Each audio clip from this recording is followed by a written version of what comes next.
Welcome to WordFest on Zoom. I'm Alan Rose and welcoming you here tonight to our third attempt at transferring WordFest from an in-person event to an online event. We're really delighted tonight with our readers and glad that all of you can join us. 2020 has been an extraordinary year for all of us. People have lost their lives, they've lost their livelihoods, and many of us have lost our energy, our willpower, and it's really taken a toll on us. One person the pandemic has not slowed down is naturalist, essayist, poet, Robert Michael Pyle. Bob, just this year in 2020, has brought out a new book of nature essays called Nature Matrix. He has collaborated with photographer Judy Vandermeten in a beautiful book of his poems and Judy's photographs called The Tidewater Reach, published by Columbia River Reader Press. And on top of that, Bob is now the subject of a feature film called The Dark Divide, which has been taken from his book, Where Bigfoot Walks, Crossing the Dark Divide. We recorded an interview with Bob back in November, and so we're going to go to that now. And to lead us into that is the trailer from the film, The Dark Divide.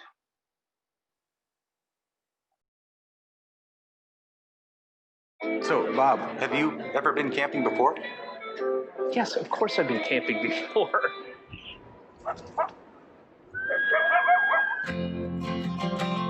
Bob's publisher can't wait to read the first draft of his next book. We've been talking about this for years now. Let's dial back on you being so miserable. I apologize, but my wife is... Alive. I'm alive. Go look for specimens. Get away from me for one. I love you. I love you more. Am I here? You are here. I thought it went this way. All right, I need to go this way. Bear with me 1 second, please. Hey, you the butterfly guy? Well, butterfly and moth. This is north. No, this is north. Oh, where's the trail? I'm lost. Get out of the way! Hey! How long you been on the trail? I don't know. I guess I've lost track. Seems ill-advised to be hiking so long without a radio or rifle. What if you run into a bear? Why can't you see yourself as beautiful as I see you? She thought you were a Bigfoot. Do I look like a goddamn Bigfoot to you? So, you're married? I fell in love with her the second I heard her name. Tia Linnea. Linnea. Like the little twin flowers. Yeah, of course. The only dangerous animals I've run into are your men. Well, you've been through an awful lot these last few years. It's only going to get worse and worse till there ain't nothing left.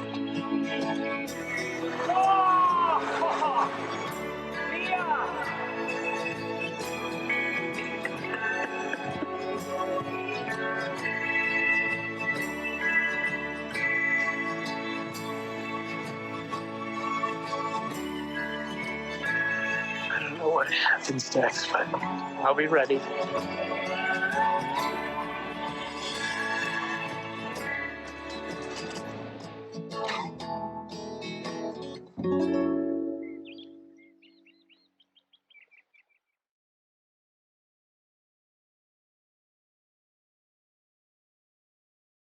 Hi, Bob. It's great to see you again.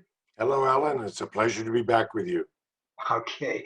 Hey, it's exciting to have a film made about yourself. I'm wondering, how does that feel? How does it feel to go to a theater and to watch your own story up there on the screen? Extremely strange and odd and weird, all those, of course, and wonderful. How could it be otherwise unless it were a bad film? Now, I have 3 or 4 novelist friends who vie for the distinction of having the worst film ever made. from their books. But I don't feel that way. I feel this is a really good movie. And although compromises were made, of course, I'm thrilled with it. And so to see myself up there, but it's not quite myself, played by David Cross, wonderful actor. And then to see my late wife, Tia, played by Deborah Messing, superb actor, is nothing less than magic. So 100% positive experience for me, Alan. Great. So I was wondering, it's loosely based on your book, Where Bigfoot Walks, Crossing the Dark Divide. But did you have any role in the making of the film, either consultant or working on the screenplay or any other role like that? Yes, I did. Tom Putnam, a very talented filmmaker, optioned the book about 10 years ago, almost 11 now. And as he was going to do a documentary at first, but as it began to develop, he grew more and more interested in the idea of a narrative, which would involve a certain amount of fictionalization, of course, for the narrative story to really work. And so he involved me closely in the script writing. I didn't do script writing, except for sentences here and there, but I did have a chance to react to several different versions of his evolving script. And that was very, very important. There were parts I said, well, not quite here, but maybe that. And it was fascinating to watch the process of my nonfiction book being made into a narrative. So I was involved at that level, at approving and reacting to the script. I was involved in the level of going to the set on 2 occasions. I went to one day's shoot in Vernonia, where the farmhouse that stands in for this house was set. Got to see several scenes there, and with both David and Deborah and the crack crew that they had. Wonderful, wonderful cast and crew. And then I spent a whole 24 hours on set in the Columbia Gorge on an island where the Native American scenes were filmed. I got to spend a lot of time with the remarkable Native American cast and to watch several of the scenes up close as they were made. And there were some of the more exciting scenes. I'm really excited to see the film. Because we're in the middle of this pandemic, how can people see The Dark Divide? It has shown in a surprising number of actual cinemas, over 100 of them around the country, plus drive-ins. And then it's been showing for a month and a half on virtual cinema. If you go to the website, which is very simple, darkdividefilm.com, all one word, lowercase, darkdividefilm.com, you'll see all the different ways in which to see it. On virtual cinema, you pay your few bucks. The cinema of your choice gets the money, or the charity of your choice or the nonprofit gets the money, and then you stream it at home. But as of November 10th, coming up very soon, it will be available on the standard streaming sites, just about all of them except for Netflix. You can't get on Netflix, but just about all the others. And it will also be available as a DVD at that time. And I recommend going that route also because the DVD will have lots of deleted scenes and extra material. And they're good deleted scenes. Okay, great. Thank you, Bob. Well, this has been a big year for you, along with the film coming out. You brought out a new book of essays, Nature's Matrix. Can you tell us about that? It's subtitled New and Selected Essays. It's a number of essays that I had written previously that had not been collected prior to this in another collection. Some of them go way back. One of them I wrote at the University of Washington in 1970, so literally 50 years ago. Others are much younger, but they span the period of my writing life. It's not really meant to be a comparative growth of the author sort of thing, the way that my previous collection, Through a Green Lens, more or less was 50 years of writing for nature. This just gathers together a number of essays that I think still have legs that hadn't been collected, along with half a dozen of very recent essays that I've been wanting to write, which are relatively brief and punchy, and they have to do with a wide range of topics, from the semiotics of Sasquatch to the epistemology of the butterfly big ear, which are big words, but I just put them there to have fun with. Okay. And then one at the end called All in All is All We Are. You might recognize that quotation from another Southwest Washington artist, Kurt Cobain. I got permission to use the phrase from his lifetime buddy, Chris Novoselic, who's my band partner in Butterfly Lunches from Sparpole. But the title essay, Nature Matrix, is my take on what we must do with the world if we're going to stick around in it. It doesn't give all the answers by any means, but I hope it gives some fresh, strong directions for how I feel we really must go to act on the fact that we are all part of the same show and have to behave that way. Thank you. We'll look forward to that too. Now, along with everything else happening this year, you working with photographer Judy Vandermaten have produced a book about the Lower Columbia River, the Tidewater Reach, combining your poetry and Judy's photography. And I've got a copy of it. I love it. It's a beautiful book, both in words and in image.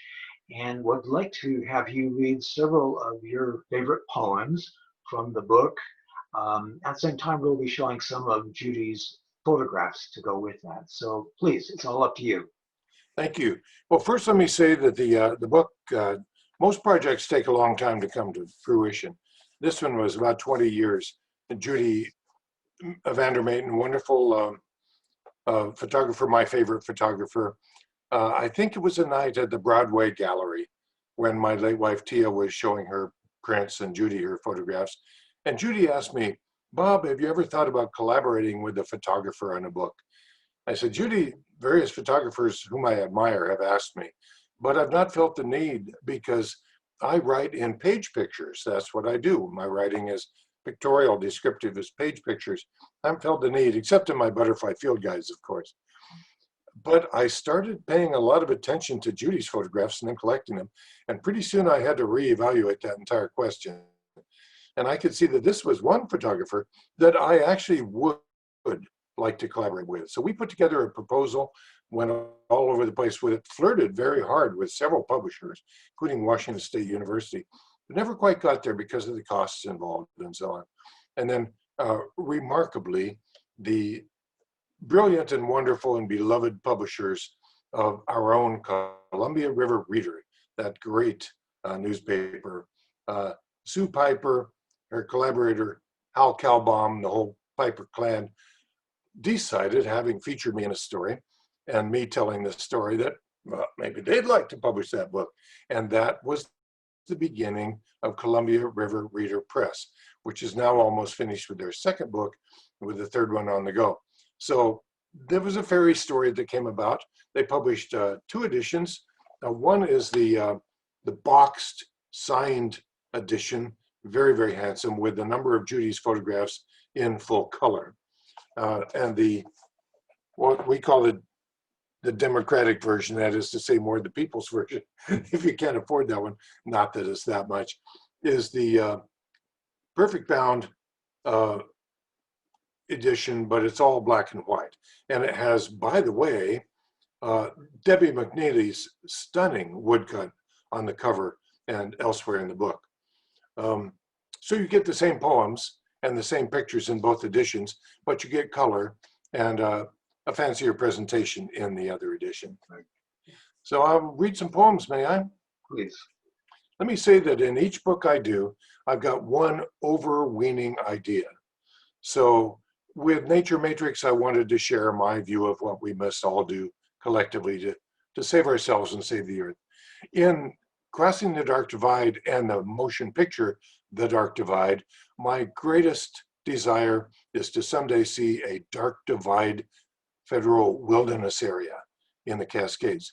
With this book, my desire was to simply to share our great love, Judy's and mine, and I think all of ours, for the lower Columbia, the riverine estuarine portion that we call the Tidewater Reach, in many different ways. My poems are stories. I think they're accessible and they tell different kinds of tales. So I am going to now share with you several of those. The first poem I'd like to share is called Cottonwoods in March, Willow Grove. After the dance, you drove out Willow Grove, across the bridge beyond the town, between river and backwater slough. The warm night beguiled by cottonwoods, all along the bank, just breaking bud, just putting out their soft green tongues, all sticky with the brown paste of balsam, once called balm of Gilead. Both of you taken by the cloying scent far beyond sense.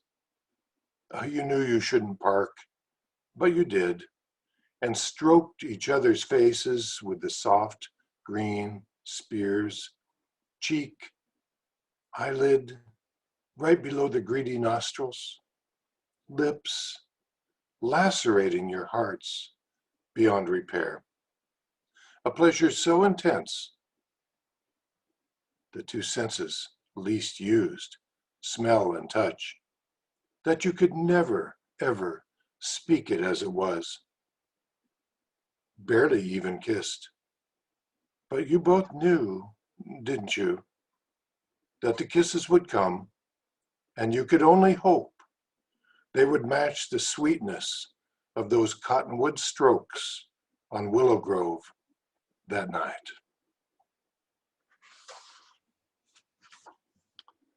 And the second poem is called Lesser Lives. Mostly, we tend to think of the big lives on the river, the ospreys and eagle, the salmon and sturgeon, seals and sea lions and otters and all of their ilk. But underlying, undergirding, underwriting all of those grandees are the lesser lives, at least in matters of size. The fry and the copepods, the worms and the gastropods, all the large legions of invertebrates, whose mass far exceeds that of all the migratory whales. The surprise is how many of these little creatures are no more native in these waters than the Chinese cannery workers, Finnish loggers, or the name Columbia itself. Whether riding Japanese tsunami or some flag's ballast, they hail from elsewhere, just as most of us surely do. Have you seen the yellow mayflies, big as grasshoppers and sometimes thick as locusts? Note the serried drifts of shiny olive clamshells on some whacked beach. Who knows whose bilge they came in on? But someone eats them all in this great flowing chowder, this soup bowl of a river, where we are the least form of life of all in the long run. Something to remind ourselves of from time to time when we get a little big for our britches. And now, one of the river pub poems. There are half a dozen poems in the book written on different river pubs up and down the river. This one is called River Pubs, All's Cabin, which is at the Kalema McMenamins. Tiny log-built inn, perched between railroad and river in Kalema. Grateful Dead mellow on the Pandora. Black Cabernet, yellow lights. No one loud as they bend their elbows, trading stories of the Amalfi Coast. We got the ferry to Capri. Oh, we did that too. Almost had the place to myself, as it never will be in summer. But now, cottonwoods finally bare. It won't be long until they push browny green buds out their tips, already 11 days into the year. Hazel catkins dangle and hazen the bright bank yellow, first flower of spring. Swarm flies glitter and dance off the deck. I know you right are gonna miss me when I'm gone, grin the dead. We can share the women, we can share the wine. When the wine's all gone, it's back along the beach. Late January sun. Once the butterfly fleet fluttered here. Now only a minor tug, barge of unknown burden, makes little wake. Nothing else disturbs the river except every flash and ripple ever made.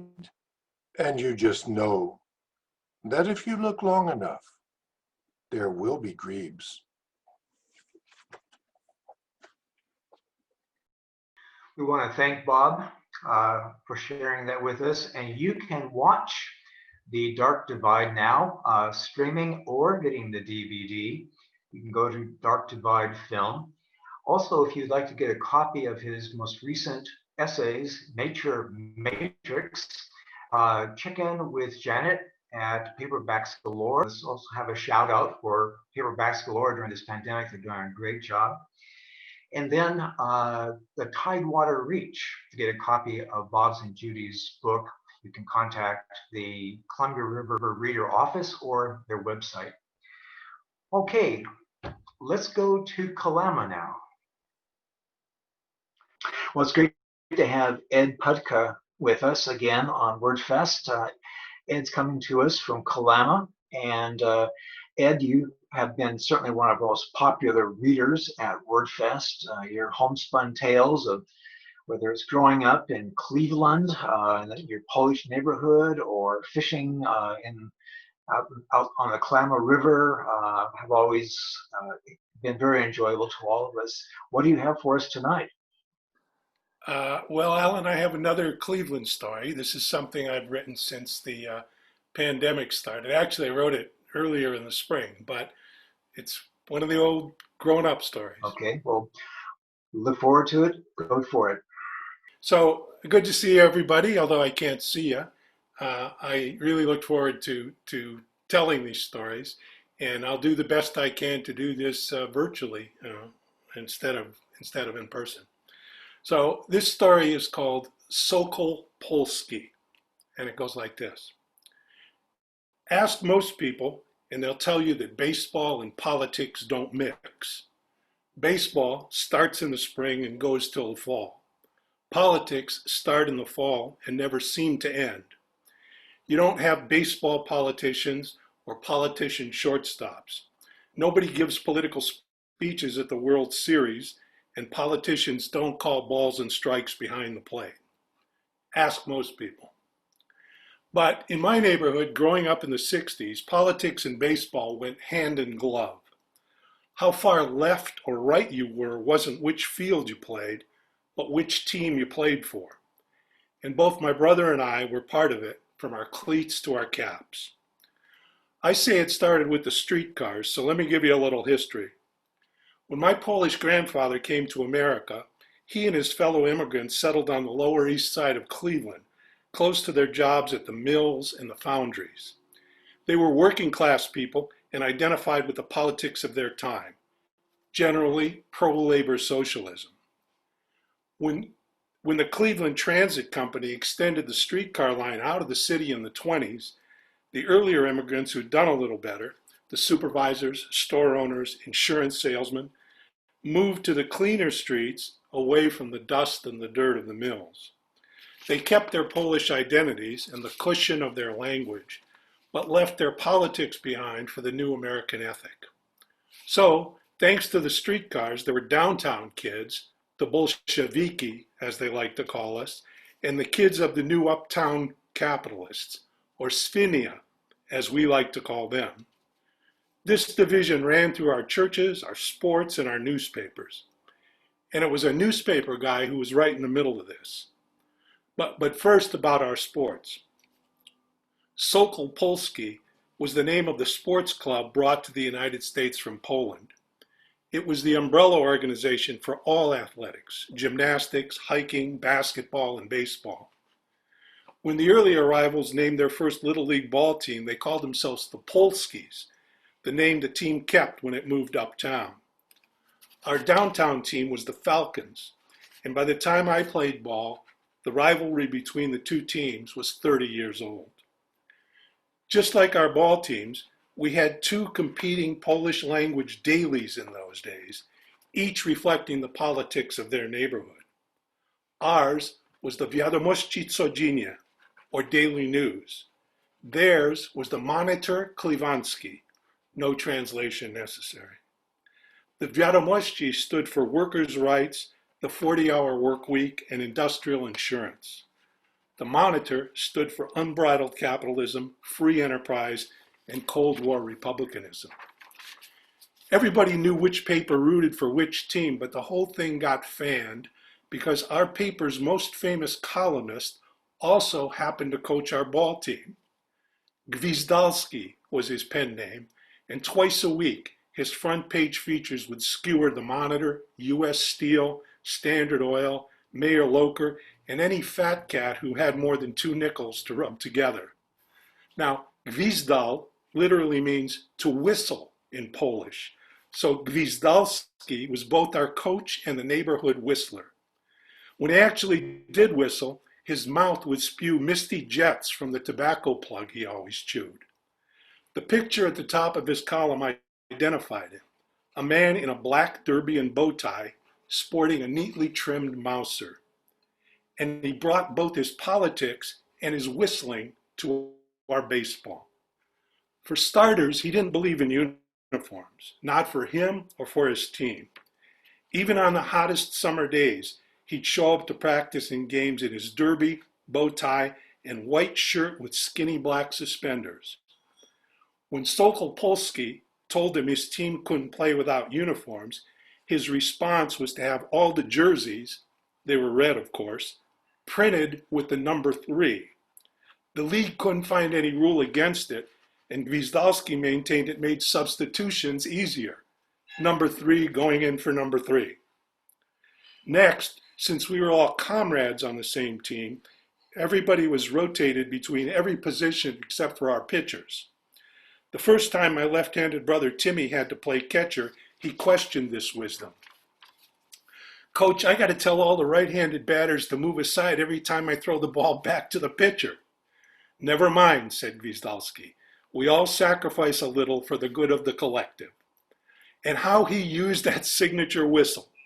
Every batting sign, pitching change, timeout, and coaching instruction would be accompanied by a shrill blast that sounded, more or less, like an ore ship docking on the Cuyahoga. Even when you knew it was coming, it'd make you jump. He loved to win and would do just about anything to get us there. I remember the start of one of the games with the Corlettes. They had this pitcher who threw a slider that dropped about a foot. Coach sent our leadoff batter to the plate with a piano leg that he brought from home. The ump said it was against the rules, and Gwizdalski gave a whistle and said, "Show me where it says you can't bat with a piano leg." That wasn't the first time he got into it with the umps.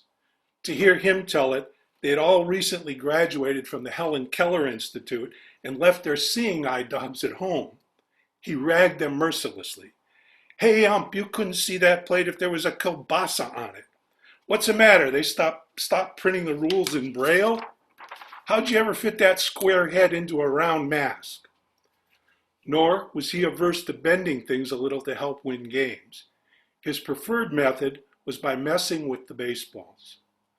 Now, Tommy Długokinski was our star pitcher and the coach's go-to favorite. He wanted to win as much as Gwizdalski, and I never knew who fudged it the most, him or the coach. Długo had been warned by the umps all season about his spitball, and every game it seemed the two of them would come up with some other way to get around the rules. Długo would start the season with the old trick of putting lots of Brill cream in his hair, then wiping his brow and getting a couple of fingers of the goop to smear on the ball. When the umps caught on to that, he'd put some grease on his shoe and pretend to tie it before a crucial pitch. When they started giving him the once-over before he took the mound, He finally coated his zipper with a thin layer of Vaseline to which he could refer when necessary. "They ain't going to be looking there," said Gwiazdowski. Now, I don't know what you know about spitballs, but they've been illegal in the major leagues since Preacher Rowe first started throwing them in the 50s. The deal is you put a little spit or something else on the ball, and it makes it dance around the plate doing crazy things that are almost impossible to hit. Even worse for the batter is not knowing whether one's coming because it throws your timing off. I remember another game that 1963 season playing Domsky Chevrolet when Długo was pitching and my brother was catching. The Domskys missed most of his pitches by a mile, but Timmy would drop every third pitch trying to return it to the mound. Gwiazdowski came out to talk to Timmy and he whistled him to the side of the plate. "Coach, I can't hold on to the ball. It's too slippery." "Keep your voice down," said Gwiazdowski, his derby held in front of his face to muffle the conversation. "Just rub some dirt on it so the ump doesn't get wise." Well, it came to the end of the season, and of course we got to the playoffs. The Polskis had already clinched their spot, and we were one game away from the finals. By then, both newspapers had started after each other, but it really got bad after we beat the Moshinsky Funeral Home team and got into the championship game with the Polskis. The following day, an editorial appeared in the Monitor. The translation is mine. "We don't need to tell you about the big game next week between our wholesome Polish lads, the Polskis, and the ragtag red bunch that called themselves the Falcons. Those of you who have followed the season know well that the Falcons have only made the playoffs by cheating, conniving, and bending every rule. Coached by a Bolshevik agitator who takes every opportunity to confront our most cherished institutions, the young Falcons must be dealt a lesson in sportsmanship. Just as our president did last year in last year's Cuban Missile Crisis, all good Polish Clevelanders need to stand up to this threat to the civilized sports world. This is not just baseball, but an affront to our way of life. This newspaper encourages every reader to get out there on August 25th and support a victory for the good old USA. Better dead than red. Go Polskis." Gwiazdowski's column appeared the day after that.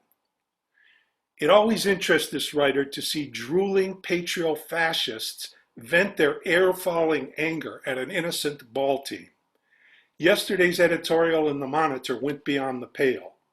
This from a daily blat that has never liked a strike, unless from one of their team's pitchers, thinks that lefties should be banned from the game, and believes a walk in baseball is socialist welfare. Maybe the Wall Street worshippers and slack-jawed greedmongers who sponsor the Polskis should stick to breathing the toxic air spewing from their factories or counting their capital gains. In the meantime, word on the street is that the Falcons are 5-1 favorites for the big game.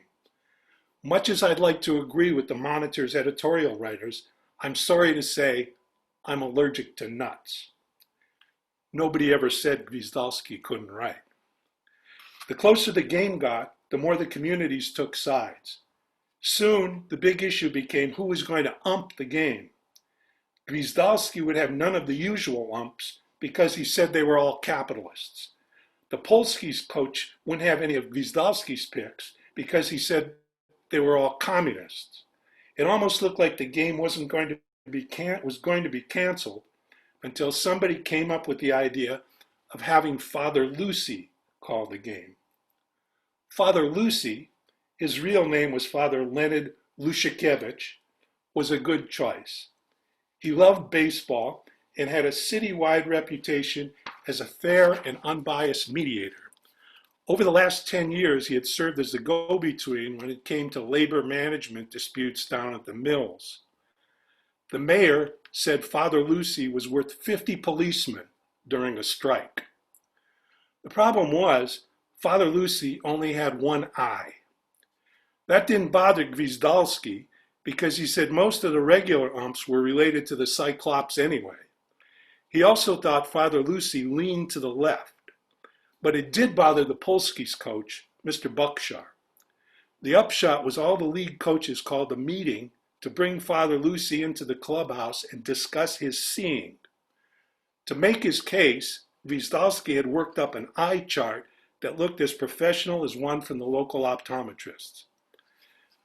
Mr. Buckshar started by broaching the subject gently. Not to be rude, Father, but some of us have concerns about you umping with one eye. That's a glass eye you have in there, isn't it? Father answered with a jolly lilt. Oh, you mean little Lucy here? He gave a short cough, reached up, and popped out his left eye, catching it in his palm. I call her Lucy after my namesake, St. Lucy of the Eyeballs. You know the story? He began juggling the eyeball between his hands. She was very beautiful, but wouldn't put out for the Romans, so they plucked out her eyeballs. But God gave her 2 new ones, better than ever. Lucy here keeps my other eye in balance, and I have better than perfect vision. He chuckled again as Gwiazdowski jumped in. Father, we agreed if you're going to be the home plate ump and aren't one of our regular guys, we'd like you to try this little eye test. Do you mind? Of course not. Of course not, because Coach had given him a little preview of the chart. Mr. Buckshar took the eye chart to the far end of the room and asked Father to read the top line. E, E, J, M, P, Q. Now the one all the way at the bottom. Father Lucy squinted briefly, popped his glass eye back into the socket, and broke out laughing. My cousin. Huh? It's my cousin. P-R-G-Y-P-C-Z.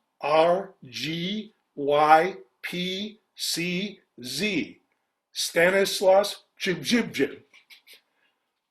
Father Lucy got the job with 2 conditions, both accepted by the teams. Afraid that dust might irritate his fake eye, he preferred to wear a welder's mask instead of a regular ump's mask. His second condition was he wanted to call the game in his cassock since he couldn't stand the heat and the cassock would give him a little air conditioning down there.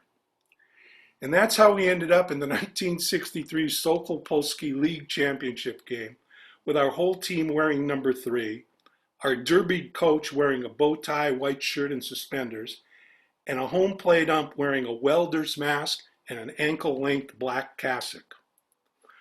Of course, they gave Długo a close inspection before the first pitch to make sure he wasn't wearing any grease. I'm not sure would have helped us anyway, because the way Father Lucy called that game was like being in a circus. I should know because I caught for Długo that day. All I can say is that his calls were plain wacky. Długo would bring one right down the center of the pike and Father Lucy would go, bah! The next pitch came, and if it were any further outside, it would have been in Pennsylvania. Strike 1, Father bellowed. Then the next, right in the heart of the plate. Ball 2? And the next, almost taking out the batter's appendix. Strike 2, he shouts. Right from the jump, I'm thinking maybe Father Lucy's glass eye needed some Windex. And it wasn't just us he miscalled. Both teams were treated to the same creative umpiring, but Coach Gwiazdowski never said a word. He probably had it figured that he'd need to be on Father Lucy's good side if a close call came later in the game, and he didn't want to annoy him. It didn't take long for that call to come. It was the top of the 7th. We had the bases loaded, 2 outs, and were down by a run. A walk or a hit would tie the game, but Jimmy Gatsky, our worst hitter, was coming up. That's when Coach resurrected the old play used by the Cleveland Indians 10 years before. He sent in Shorty Oboszewski to pinch hit. Now, Shorty wasn't exactly a midget, but he'd do just fine until a regular midget came along.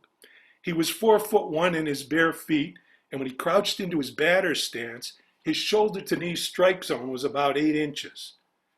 Coach had provided him one of our regular team shirts, but the 3 had been altered to read 1/3. Of course, Mr. Buckshar charged out howling like a banshee. Gwiazdowski came out whistling with a copy of the roster showing that Shorty was a regular signed member of the Falcons. Mr. Buckshar said that nobody had ever seen him until now, And Coach rejoined, that's because he was so small and always sat at the back of the dugout.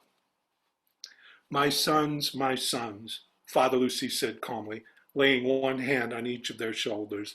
The Lord loves all creatures, both great and small. The midget can bat. Shorty walked on 4 high pitches and the game was tied.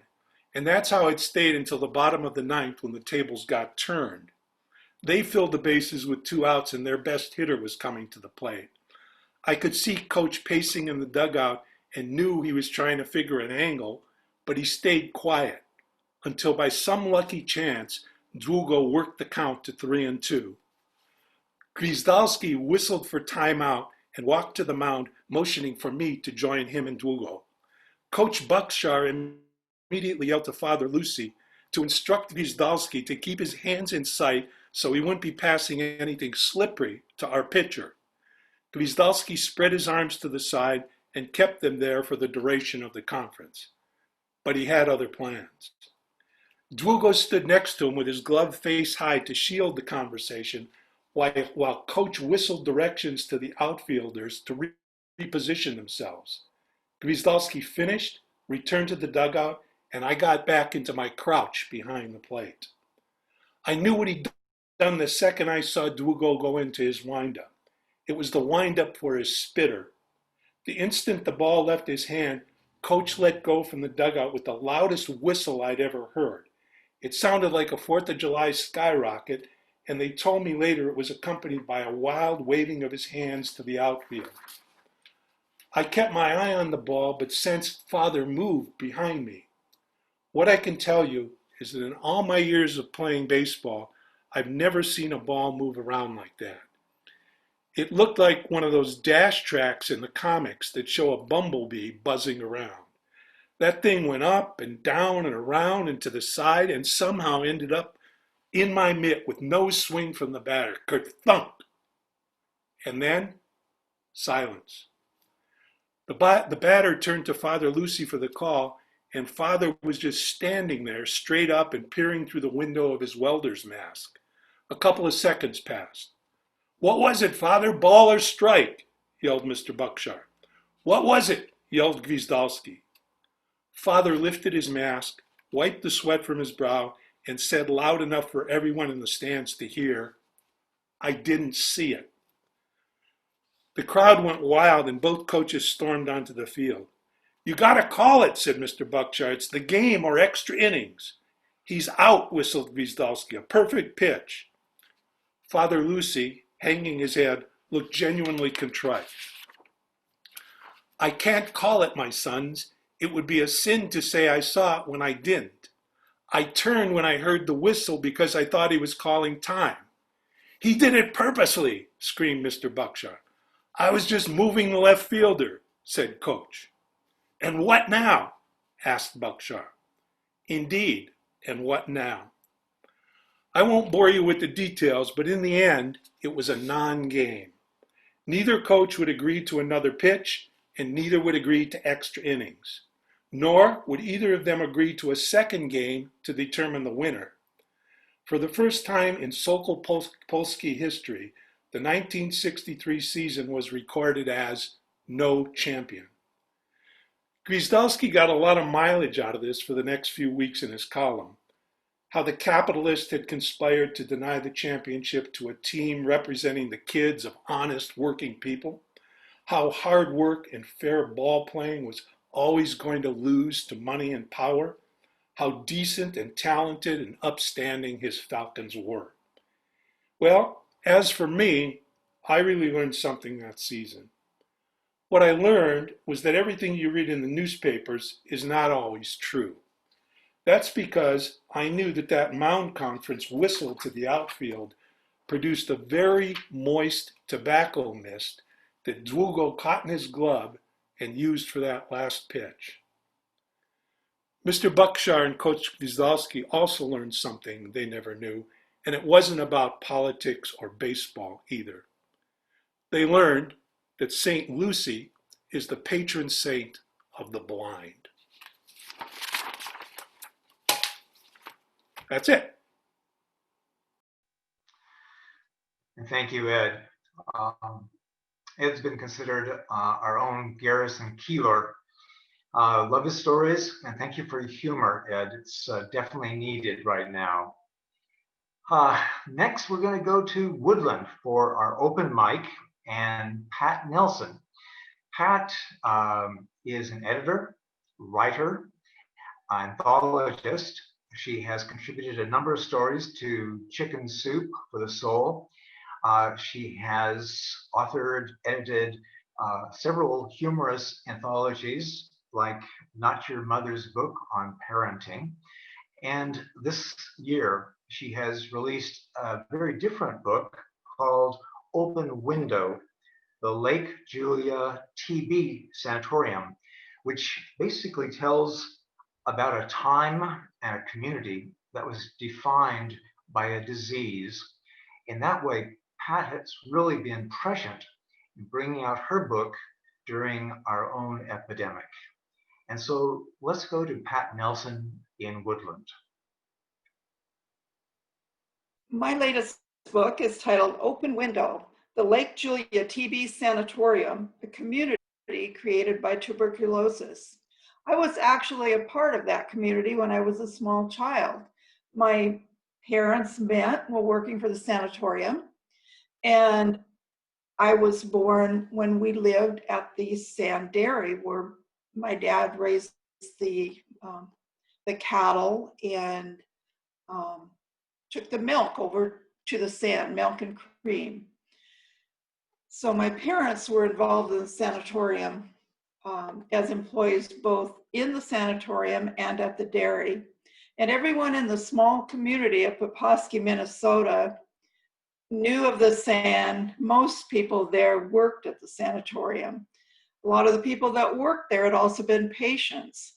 And in doing research for the book, I met a man named Art Holmstrom in International Falls, Minnesota. Art had gone into the sanatorium at age 17. He was supposed to be graduating that year as valedictorian of his senior class, but instead he went to the sanatorium and didn't graduate for many years after that. I'm going to read a portion of the book, a chapter about Art when he had a real struggle. He had to be taken to what the doctor called the isolation room, but what the patients called the dying room. One July morning in 1947, it was again time for pneumothorax, as it had been several times a week since Art's third day at the sand. Art felt Dr. Mary spread his ribs and quickly pressed the needle through the first pleura. He'd had the procedure done so many times that he seldom paid attention anymore. This pneumothorax was just one more in a long series of routine refills. After the pneumo treatment, Art returned to his bed and his correspondence, but he had to put his writing aside. His breathing was labored. It felt to him like there was an anvil on his chest. He lay still, waiting for the heaviness to go away. If he was to let on that he was having trouble breathing, Art was afraid that he might lose his privileges, his right to go downstairs for one meal a day, and permission to get up as often as necessary to use the bathroom. He'd even been thinking lately that if he kept progressing, he would soon be home. There was a lot at stake. As Art thought about the possibility of losing his privileges, his bed felt small, cage-like, and he felt trapped. He dozed for a while. When he awoke, he brushed his hand across his pajama shirt, but found nothing to explain the feeling that someone was sitting on his chest, squeezing the air out of him. He slowly sat up and swung his legs over the side of the bed, hoping the heavy weight would drop to the floor and allow him to breathe more easily. Art forced himself to pull the table over, and he attempted to eat his supper. He tried not to alarm his roommates, who, however well-intentioned, might have jeopardized his privileges by calling for help. Art felt sweat on his brow, and he blotted his face with his napkin. The food didn't look appetizing, but he knew he had to eat to keep up his strength. He scooped some creamy mashed potatoes onto his fork, first running them through the puddle of butter in their center. As he caught sight of his fingernails, he dropped the fork, alarmed to see that his nails had turned gray-blue. He pushed his meal away and reached into his table for the rectangular mirror he had brought from home 3 years earlier. He recoiled from his reflection when he saw that his lips matched his darkening fingernails. He looked like a young man who'd spent the day in a berry patch. Nurse Holden had gone downstairs to supper, and when she returned, she noticed Art's face and hurried over. "Something's wrong," Art told her between labored breaths. "I think you should call Dr. Mary." Palms down, Art held out his blue-tinted hands for her to see. Nurse Holden instantly knew that he was in trouble. She turned and dashed out the door and down the stairs to summon Dr. Mary from her log cottage behind the sand. Art could hear her quick steps descend the stairs, but he feared he would not survive until she returned. Even though Art had been at the sand since 1944, more than 3 years already, and he'd reached the adult age of 21, he suddenly felt afraid and helpless. "I'm too young to die. Please, God, let that evil tuberculosis spare me," he prayed repeatedly.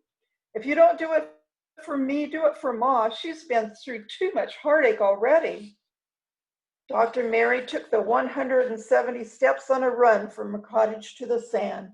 She ran right through her flower garden, toppling hollyhocks in her haste.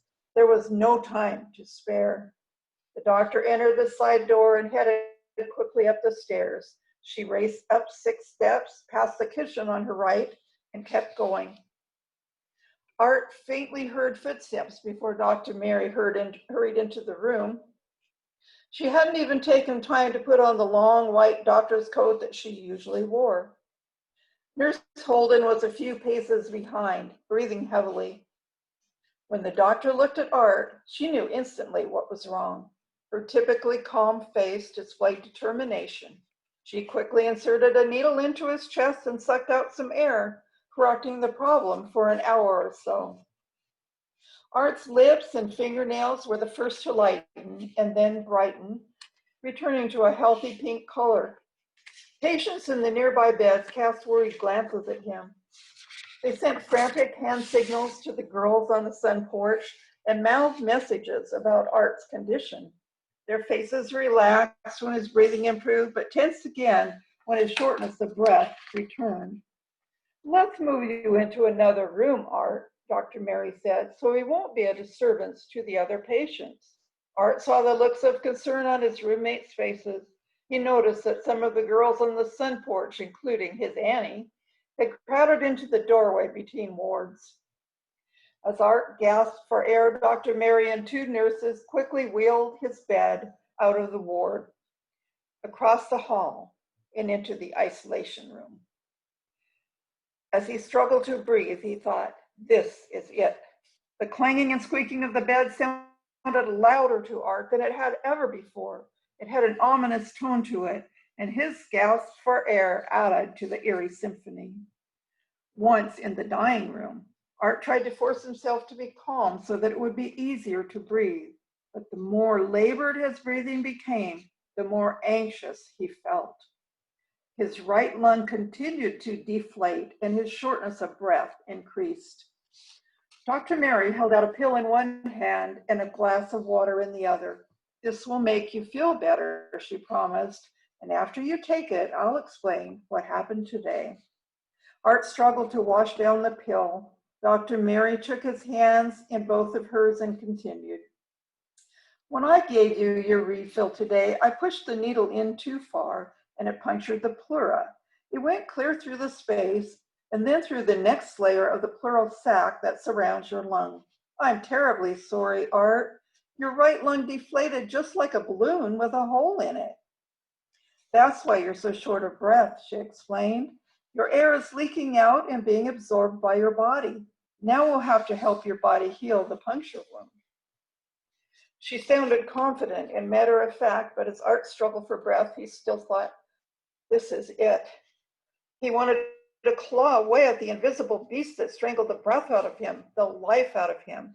There was urgency everywhere as nurses scurried to keep him going. Everything was a swirl of white as the sedative took effect. He slept, which allowed him to breathe more easily.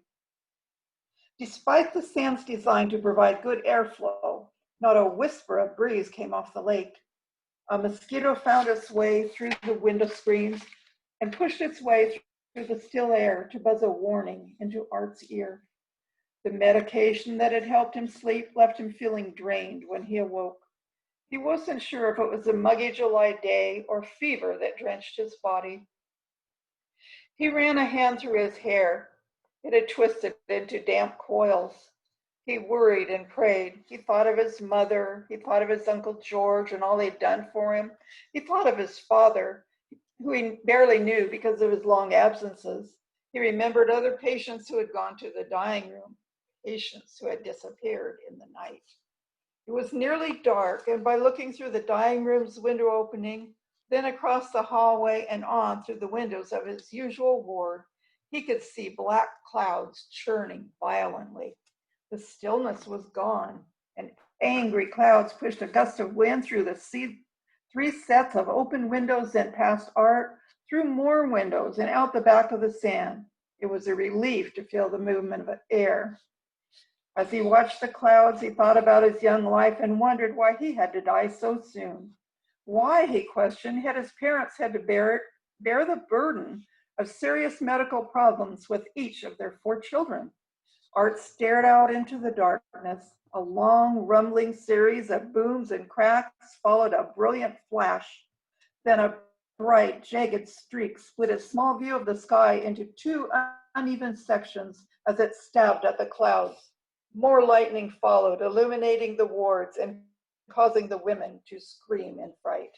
Art wasn't afraid of thunder and lightning, never had been. Storms fascinated him. He directed all of his attention to the changing kaleidoscope, brief and eerie scenes that lit up the walls and ceilings, followed by shrieks of terror that cut through the night and were carried away by the swift-moving dark clouds, just as a storm would soon carry him away. Unafraid, he was mesmerized as he watched. Like the day he'd heard about when his brother Joseph was born, this was one terrific storm.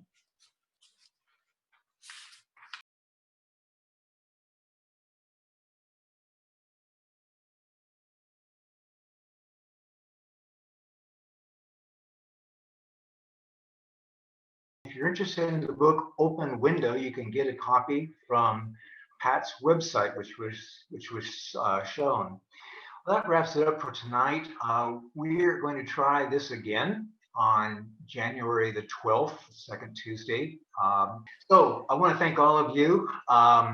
If any of you would like to read at a future WordFest, we're coming into 2021, which just has to be better than 2020.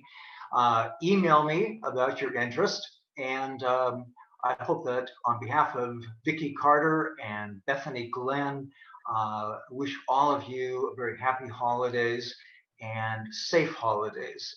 And we look forward to seeing you in the new year. Vicki, go ahead and take us out.